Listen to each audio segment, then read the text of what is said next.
The turkey sat cold on my plate while my Uncle Richard asked the question that had become Thanksgiving tradition. "So Maya, still doing the nursing thing? When are you going to use that business degree and get a real career?" Before I could respond, my mother jumped in with the explanation she'd perfected over 7 years of family gatherings. "Maya's working at the hospital, but we're hoping she'll eventually realize that medical work isn't utilizing her true potential. Her brother Derek is in commercial real estate now, made his first $1 million sale last month. Finally, one of our children is making us proud." Nods of approval circulated around the table.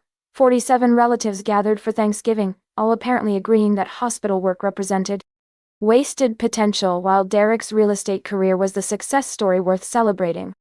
I sat there in my scrubs because I'd come straight from a double shift, too exhausted to change, knowing that explaining what I actually did would require engaging with people who'd already decided nursing was beneath someone with my educate. And that Derek's conventional success was inherently superior to my unconventional path. What they didn't know, what I'd stopped trying to explain after years of dismissal, was that in 6 months, their assumptions would collide with reality in the most dramatic way possible, when my father's heart would stop at a family wedding, and they'd rush him to the hospital where my name and credentials were displayed prominently above the department I'd built from the ground up. Drop a comment if you've ever let people maintain wrong assumptions because correcting them felt pointless. This story is about when silence became impossible. My name is Dr. Maya Reeves. I'm 34 years old, and I spent the past decade completing one of the most rigorous training pathways in medicine, while my family told everyone I was playing nurse because they'd never bothered to understand what I was actually doing with my life. The Reeves family had always valued conventional success markers: prestigious corporate jobs, high salaries, visible wealth accumulation. My father, Thomas, was a successful insurance broker who'd built a comfortable agency. My mother, Patricia, had worked in corporate HR before retiring early to focus on volunteer work and social activities. They'd raised my brother Derek and me with clear expectations about appropriate career paths: business degrees leading to corporate positions, rapid advancement up organizational ladders, and the kind of financial success that could be discussed proudly at family gatherings. Derek had delivered exactly what they wanted: business degree from University of Michigan, immediate entry into commercial real estate, steady income growth, and a lifestyle that reflected conventional professional achievement. By 31, he was earning approximately $180,000 annually, and had just closed his first $1 million property sale, achievements my parents showcased constantly as proof of successful parenting. Then there was me, the daughter who'd confused and disappointed them by pursuing a path they couldn't understand or value despite my attempts to explain it. I'd started conventionally enough: undergraduate business degree from Boston University with a 3.9 GPA, acceptance into the business school's honors program, and every indication I'd follow a traditional corporate trajectory. But during my junior year, I'd volunteered at a free clinic serving uninsured patients and had been exposed to medicine in ways that made me question what I actually wanted from a career. I'd watched physicians diagnose complex conditions with limited resources, perform procedures that saved lives, and provide care that made tangible differences in patients' outcomes. The work had been immediate, meaningful, and required expertise that took years to develop, everything I'd been seeking but hadn't found in business coursework focused on optimizing profits and managing supply chains. After graduation, instead of accepting corporate job offers, I'd enrolled in a post-baccalaureate pre-medical program to complete the science prerequisites I'd need for medical school. The decision had devastated my parents, who viewed it as throwing away a business degree they'd helped fund to pursue medicine, a field they associated with nurses and assumed required less intellectual capability than business leadership. Maya's decided to work in healthcare had been my mother's explanation to relatives who asked about my post-graduation plans, her tone suggesting I'd chosen something service-oriented but less prestigious than corporate work. Hit that like button if you've watched family reduce your complex career to something they could dismiss easily. The correction was coming, but not how they expected. The reality of medical education was more demanding than anything I'd encountered in business school. The post-bac program required 2 years of intensive science coursework while working part-time to cover expenses.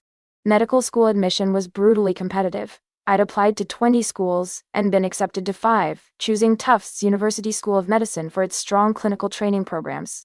Medical school itself was 4 years of relentless studying, clinical rotations, and performance evaluations that determined what specialties you'd be competitive for during residency matching. I'd excelled academically while discovering my passion for cardiothoracic surgery, the subspecialty focused on surgical treatment of heart and lung conditions. Cardiothoracic surgery was one of medicine's most demanding fields, requiring 7 to 8 years of residency and fellowship training after medical school, involving 8,100-hour work weeks, and demanding technical precision that took thousands of hours to develop. The attrition rate was high because the training was so grueling, but the work was extraordinary, literally holding patients' hearts in your hands, performing procedures that gave people additional decades of life. I had matched into a prestigious cardiothoracic surgery residency at Massachusetts General Hospital, beginning 6 years of training that would transform me from medical school graduate into specialist capable of performing open heart surgery, valve replacements, coronary artery bypass grafts, and the complex procedures that defined cardiovascular surgery. Throughout this entire trajectory, from post-bac through medical school through residency, my family had continued referring to my work as nursing or hospital stuff because they'd never bothered to understand the distinction between different healthcare roles or recognize the training required for my specialty. "Maya's still at the hospital," Mom would tell people, as if I'd been working the same entry-level position for a decade rather than progressing through one of medicine's most competitive training pathways. The financial disparity between my residency salary and Derek's real estate income had reinforced their belief that I'd made poor career choices. While Derek was earning $150,000 annually in his late 20s, I'd been earning $60,000 as a surgical resident, working 80-hour weeks and accumulating $280,000 in medical school debt. At some point, Maya needs to face reality about her career choices, Dad had said during one family gathering when someone asked about my income. "She's 31 years old and earning what Derek made at 25. Medical work doesn't pay well enough to justify the time she's invested." What they didn't understand, what they'd never asked about, was that residency salaries weren't reflective of physician earning potential, that cardiothoracic surgeons were among the highest paid medical specialists, and that my poor career choice would eventually generate income that exceeded Derek's real estate earnings by several $100,000 annually. But explaining this would have required them to acknowledge that my unconventional path was actually highly prestigious within medicine, that the training I'd completed was extraordinarily competitive, and that their dismissal of my career was based on ignorance rather than an accurate assessment of my choices. After completing my 6-year cardiothoracic surgery residency and fellowship, I'd been recruited by Mercy General Hospital to build their cardiothoracic surgery program. At 33, I'd become one of the youngest department heads in the hospital's history, overseeing a team of 8 surgeons, managing a $12 million departmental budget, and establishing protocols that had reduced surgical mortality by 23% in my first year. My salary as department head was $520,000 annually, not including speaking fees, consulting income, and research grants that brought my total compensation to approximately $680,000. I'd paid off my medical school debt in 18 months using aggressive budgeting and the substantial income increase from residency to attending physician. But my family knew none of this because they'd stopped asking substantive questions about my career years ago, preferring to maintain their assumption that hospital work was respectable. Nest success. Common assumed if you've let people believe wrong things because correcting them would mean engaging with people who weren't actually interested in understanding, this pattern was about to break dramatically. The family wedding where everything changed was my cousin Jennifer's celebration, a lavish event at a country club, with 180 guests including most of the extended Reeves family, who'd spent years hearing about Derek's success while my career was dismissed as medical work that didn't utilize my business degree properly. I'd attended in formal attire rather than scrubs, looking like any other wedding guest rather than someone who'd been in the or performing a triple bypass earlier that day. The surgery had gone well. A 67-year-old patient whose coronary artery disease would have killed him within months without intervention was now in ICU recovering with excellent vital signs and a prognosis for many additional years of life. That sense of having just saved someone's life was still with me as I'd watched my father dance with my mother, seen Derek receive congratulations about his latest real estate achievement, and heard multiple relatives ask me if I was still doing the hospital work with tones that suggested they pitied my continued commitment to a career they viewed as beneath my potential. The cardiac event had happened without warning, One moment my father had been dancing energetically, the next he'd clutched his chest and collapsed on the dance floor while 180 guests had watched in horror. My medical training had overridden family relationships immediately. I'd been beside him in seconds, checking pulse and breathing, beginning CPR when I'd found neither, shouting for someone to call 911 while my hands had performed the chest compressions I'd done thousands of times in training and practice. "Maya, what's happening?" Mom had been screaming, pulling at my shoulder while I'd been trying to keep my father's brain oxygenated until paramedics arrived. "Cardiac arrest, probable I need you to move back and let me work." The paramedics had arrived within 8 minutes, taking over compressions while establishing IV access and preparing defibrillation. I'd briefed them concisely on the arrest, my CPR interventions, and relevant medical history I'd known about my father's cardiovascular risk factors. "We're taking him to Mercy General's cardiac unit," the lead paramedic had said. "Are you family? I'm his daughter and I'm a cardiothoracic surgeon at Mercy General. I'll meet you there." The drive to the hospital had been surreal, following the ambulance carrying my father while my mother, Derek, and several aunts and uncles had followed in other vehicles, all of them apparently still processing that I just performed CPR on my father and had identified myself as a surgeon rather than nurse or general medical worker. We'd arrived at Mercy General within 20 minutes. The ambulance had gone directly to the cardiac emergency bay while I'd directed family members to the cardiac surgery waiting area, a space I knew intimately because I consulted there daily with patients' families before and after procedures. Type waiting if you're ready for the moment when assumptions met reality in the most undeniable way. This revelation was coming. The cardiac surgery waiting room at Mercy General was designed to be calming and professional, comfortable seating, windows overlooking the hospital gardens, and walls displaying information about the department and its leadership. Those walls held photos and brief bios of the cardiothoracic surgery team, with the department head's information prominently displayed.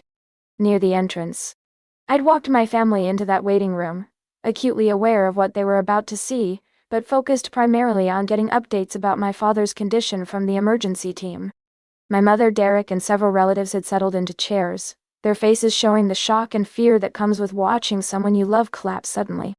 I'd been speaking with the charge nurse when I'd heard my mother make a sound, something between a gasp and a choke. I turned to see her standing in front of the department leadership display, her hand pressed against the wall beside my photo and credentials. The display read, "Dr. Maya Reeves, MD, Fax, Department Head, Cardiothoracic Surgery. Board Certified in Thoracic Surgery. Clinical Professor of Surgery, Tufts University School of Medicine. Specializing in complex cardiac procedures including coronary artery bypass, valve replacement, and aortic surgery." Below the text was my professional photo, me in surgical scrubs and white coat, stethoscope around my neck, looking every biz. The accomplished surgeon I'd spent 14 years becoming. Derek had approached the display, reading it multiple times as if the words might change. Aunt Linda stood beside my mother, her expression cycling through confusion and recognition. Uncle Richard, who'd asked me at Thanksgiving when I'd get a real career, looked like someone had struck him. Maya, my mother's voice was barely audible. "You're a doctor? A surgeon? The head of the department?" "I've been a surgeon for 3 years, Mom. I completed medical school at Tufts, 6 years of cardiothoracic surgery residency at Mass General, and I've been building this department for the past 18 months. I'm board certified in thoracic surgery, and I perform approximately 200 cardiac procedures annually." The numbers meant nothing to them, but the title did. Department head. That meant I wasn't just a doctor, I was the doctor in charge of all the doctors in the cardiac surgery program. "But you never told us," Derek said, his voice carrying something between accusation and awe. "Why wouldn't you tell us you were a surgeon? I've been trying to tell you for 14 years.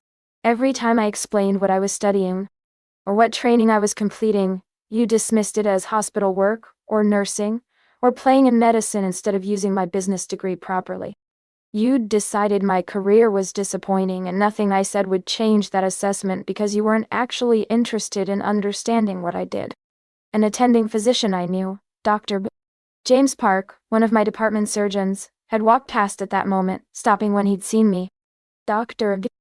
Reeves, I heard your father was brought in. Chen is stabilizing him now, but given the arrest duration, he'll need catheterization and probable bypass. Do you want me to scrub in?"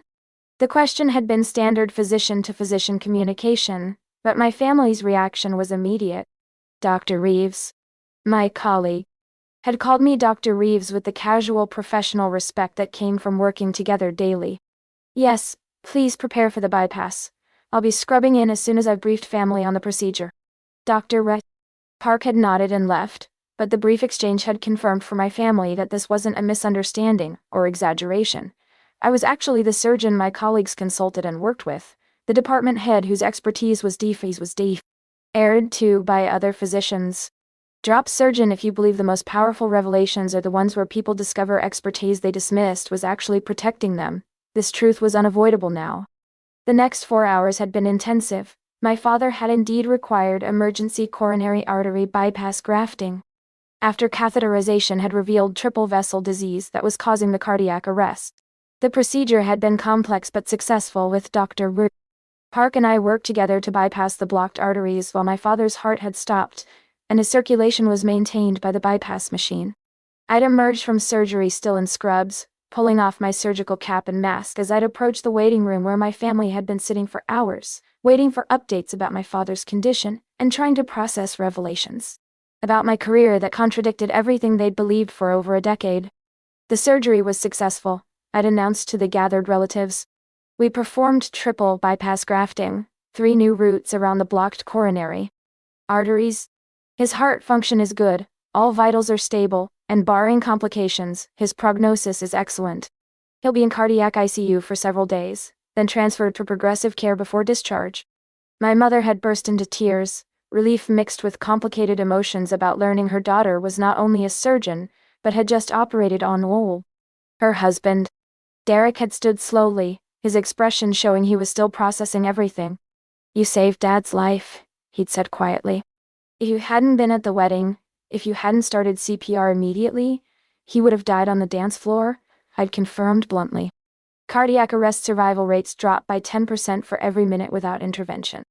I bought him the time he needed, until paramedics arrived with equipment, and then the surgical team gave him long-term survival through bypass grafting.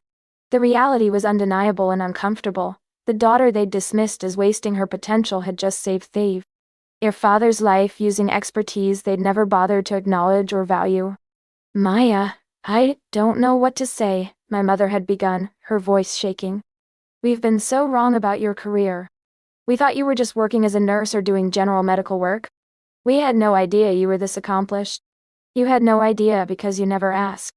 For 14 years I've been trying to explain my training and my specialty, and for 14 years you've dismissed it as less impressive than now. Derek's conventional business career. You measured my worth by my residency salary without understanding that the training period was temporary, and you compared my choices to Derek's without bothering to learn what I actually did, or what I was building." The accumulated frustration had been pouring out now that the medical emergency had forced them to confront truths they'd avoided for over a decade. "At Thanksgiving, 47 relatives heard you say Derek was the only child who made you proud, that I was playing nurse instead of using my business degree. You've spent years telling people I threw away my potential to work at a hospital. But the truth is that I completed one of medicine's most competitive training pathways. I'm board certified in a surgical specialty that requires extraordinary technical skill and judgment, and I'm earning substantially more than Derek, while performing procedures that literally save lives." Derek had flinched at the income comparison. Apparently that particular detail had stung in ways the medical credentials hadn't. "How much do you make?" Uncle Richard had asked bluntly, apparently needing specific numbers to fully grasp how wrong his assumptions had been. "My base salary as department head is $520,000. With speaking fees, consulting and research grants, my total compensation is approximately $680,000 annually. I paid off $280,000 in medical school debt in 18 months, I own my home outright, and my investments exceed $800,000. I'm 34 years old and I've built both financial security and a career that contributes meaningfully to patients' lives and medical knowledge." The numbers had landed in silence. Derek made $180,000 in real estate. I made nearly 4 times that performing cardiac surgery. The child who made them proud earned less than half what the dismissed daughter generated through work they'd never valued. Comment numbers if you understand that sometimes people need brutal comparison to recognize they've been measuring worth with the wrong metrics. This correction was overdue. The following weeks had been complicated as my father had recovered from surgery, and my family had processed revelations about my career and their systematic dismissal of achievements they'd never understood or valued. My father's recovery had proceeded smoothly. The bypass grafts were functioning well, his cardiac rehabilitation was progressing appropriately, and his prognosis was for many additional years of life with proper medication management and lifestyle modifications. But the emotional recovery from learning that his daughter, the one he'd told needed to face reality about her career choices, had just saved his life using expertise he'd dismissed as less valuable than his son's real estate work, was more implicated. "Maya, I need to apologize," he'd said during one of my post-operative visits when I'd been checking his incision healing and cardiac function.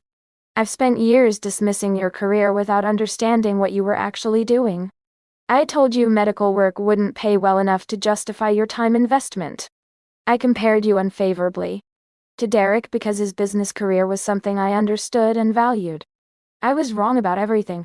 The apology had been necessary, but insufficient for years of systematic devaluation and comparison. "Dad, the problem wasn't just that you didn't understand the financial aspects of physician compensation, or the prestige hierarchy within medicine. The problem was that you decided my unconventional path was disappointing without ever being curious about what I was actually studying or accomplishing. You measured my worth entirely by comparison to Derek's more conventional trajectory. And when my choices didn't match his, you concluded I'd failed rather than recognizing that different paths lead to different but equally valuable destinations." We'd continued having these conversations throughout his recovery, discussions about how their values and assumptions had shaped their treatment of both children, how comparison had damaged relationships, and how their narrow definition of success had prevented them from recognizing extraordinary achievement because it did come with corporate titles or conventional career markers. My mother had been the most affected by the revelations, apparently processing not just that I was accomplished, but that she'd spent years telling people her daughter was wasting her business degree doing medical work when I was actually building one of the region's most respected cardiac surgery programs. "I'm humiliated," she'd admitted during one painful conversation in my father's hospital room. "I've told everyone at Bridge Club, at the country club, at every social gathering that my son was the success story and my daughter was still figuring out her career in her 30s. People have been nodding sympathetically like I'm dealing with an underachieving child, when the truth is that you're more accomplished than almost anyone we know. You're humiliated because people will find out you were wrong about me," Dee said directly. "But I've been humiliated for years, sitting at Thanksgiving while you announced Derek was the only child who made you proud, hearing you explain to relatives that I was still doing the hospital thing, as if I'd been stuck in entry-level RK for a decade, watching you celebrate Derek's conventional achievements while dismissing my extraordinary ones because they didn't fit your narrow definition of success." The confrontation had been cathartic but painful, forcing my mother to acknowledge that her social embarrassment about being wrong paled. Derek's response had been the most thoughtful and unexpected. 2 weeks after our father's surgery, he'd asked to meet me for coffee, the first time we'd had a one-on-one conversation in years that wasn't at a family gathering. "Maya, I need to tell you something I've felt guilty about for years," he'd begun once we were seated with expensive lattes at a cafe near the hospital. "I've known since you started medical school that you were pursuing something more impressive than what I was doing. I understood even then that medical school and surgical training was harder and more prestigious than business school and real estate. But I never corrected Mom and Dad when they compared us favorably to you because their pride in me felt good, and I didn't want to diminish it by acknowledging your achievements." The admission had been honest and damaging. My brother had known our parents were wrong, but had benefited from their incorrect assumptions enough to let them persist. "I've sat through family gatherings where they called you the disappointment while celebrating me as the success, and I never once spoke up to explain that cardiothoracic surgery is one of medicine's most elite specialties, that your training was far more rigorous than my MBA, or that your eventual earning potential would vastly exceed mine. I let you be diminished so I could be elevated. Why are you telling me this now? Because watching you save Dad's life while wearing the credentials of the department head who leads the cardiac surgery program? That was a reality check, Abel." out the gap between perception and truth. And because I don't want to spend the rest of my life knowing I benefited from our parents undervaluing you, and never tried to correct their misunderstanding. We'd talked for 2 hours, the most honest conversation we'd had since childhood. Derek had explained that his real estate success, while respectable, felt hollow compared to work that saved lives and required the kind of expertise I'd developed. I'd explained that my choice to let them maintain wrong assumptions had been partly about pride, wanting them to discover the truth naturally rather than trying to force recognition from people who decided not to see my worth. Type benefited if you believe the cruelest role in family dynamics is the one where siblings allow false comparisons because they advantage them. This honesty mattered. 6 months after my father's surgery, the family dynamics had shifted permanently. My parents had stopped comparing Derek and me, started asking substantive questions about my work, and began correcting relatives who still referred to my career as hospital work by explaining that I was actually a cardiothoracic surgeon and department head. The correction process had been awkward for them, having to acknowledge to their social circle that they'd been wrong about their daughter's career for over a decade, that the child they dismissed was actually more accomplished than they'd realized, and that their narrow definition of success had made them blind to extraordinary achievement. "We're telling people you're a surgeon now," Mom had said during one family dinner, as if this represented generous recognition rather than belated acknowledgement of reality. "I explained to my bridge club that you're actually the head of cardiac surgery at Mercy General. They were very impressed. I've been a surgeon for 3 years, Mom. The title existed whether or not you acknowledged it. What's changed isn't my career. What's changed is your willingness to understand and value it." The distinction had been important. My accomplishments hadn't required their validation to be real or valuable. Their recognition was a belated acknowledgement of what had always been true, but what they'd refused to see because it didn't match their expectations for how success should look. But the most meaningful outcome hadn't been my parents' changed behavior, or Derek's honest reckoning with his complicity in my dismissal. Post-surgery. "Maya, can I ask you something about that night at the wedding?" "Of course." "When you started CPR, you were very calm. Almost detached. How do you do that? Perform medical procedures on people you love?" The question had been thoughtful and revealing about his growing understanding of what my work actually required. "I compartmentalize. When you collapsed, you stopped being my father and became a patient in cardiac arrest, who needed immediate intervention. I couldn't afford to be your daughter in that moment. I needed to be the surgeon with expertise in cardiac emergencies, who knew exactly what needed to happen to maximize your survival chances." That sounds difficult. It's essential. Emotional attachment clouds judgment. In the OR, when I'm holding someone's heart in my hands, I can't be thinking about their family or their life story. I need to be focused entirely on the technical aspects of the procedure, the physiological responses, the surgical precision required.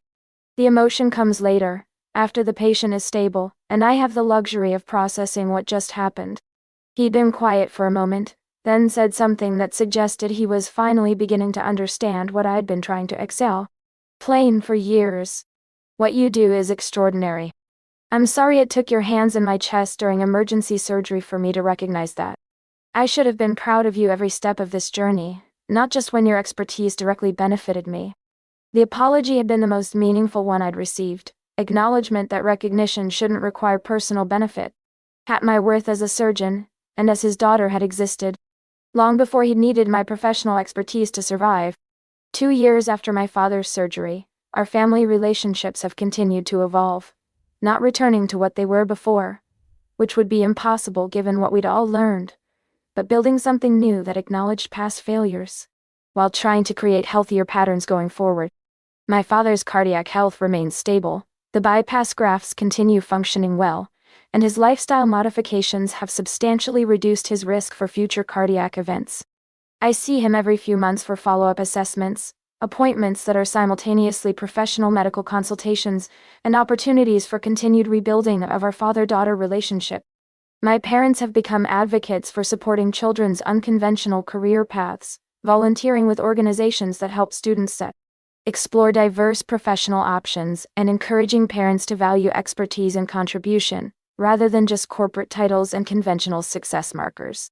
Derek has continued his real estate career, but has started mentoring young professionals, specifically those pursuing paths their families don't understand or value, using his own experience of benefiting from false comparisons to help others navigate family dynamics that privilege certain types of achievement over others. Most importantly, I've continued building the cardiac surgery program at Mercy General, now overseeing a department of 12 surgeons, training the next generation of cardiothoracic specialists, and performing procedures that give patients additional decades of life with their families. The recognition from my family matters less now than it did when I was seeking their validation through years of training and building my career. But it still matters, not because I need their approval to know my work is valuable, but because having family relationships that acknowledge, rather than dismiss your worth, makes life richer in ways that professional success alone cannot provide. Tell me about a time when people who dismissed your unconventional path had to confront evidence of expertise they'd never bothered to understand, or when family measured your worth using metrics that didn't capture your actual capabilities. How did you navigate that invisibility, and what would you say to someone whose family can't see past conventional success markers to recognize the extraordinary work they're doing?